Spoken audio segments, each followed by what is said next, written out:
We, of course, are your back-to-school authority here at Eyewitness News, and many of you have a lot of questions about how the new school year will look during the pandemic and what precautions students and teachers should be taking. Joining us right now with some insight into all of this is Dr. Jody Terranova, a pediatrician at UConn Health. Doctor, thank you very much for joining us.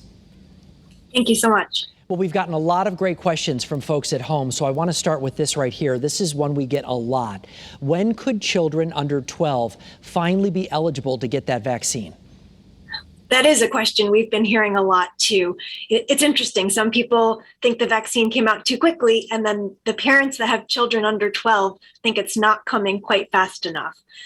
So Pfizer is our best bet for the kids from 5 to 12 for the next age group.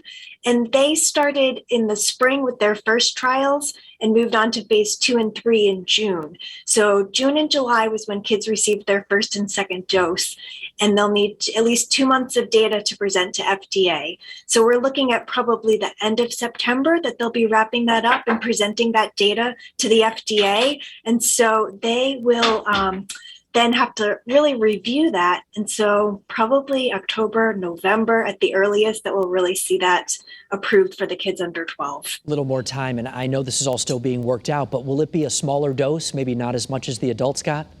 That's part of what's taken a little bit of time, is really finding the right dose that's going to be effective with the least amount of side effects. And so we do expect it will be a smaller dose. We're just not quite sure how small. Okay. Our next question right here. What are the social distancing guidelines for schools to prevent the spread of COVID-19?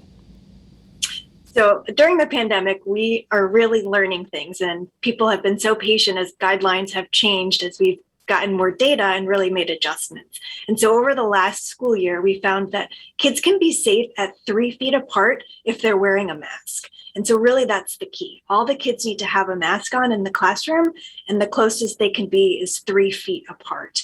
That really allows us to fit more kids into the classroom and really keep them in person. And if they all have their mask on, we can really reduce the need to quarantine and miss school. So 3 feet plus a mask should do it. All right. Well, that's some good news to hear. You know, lastly, we're obviously very, very close right now to the fall football season.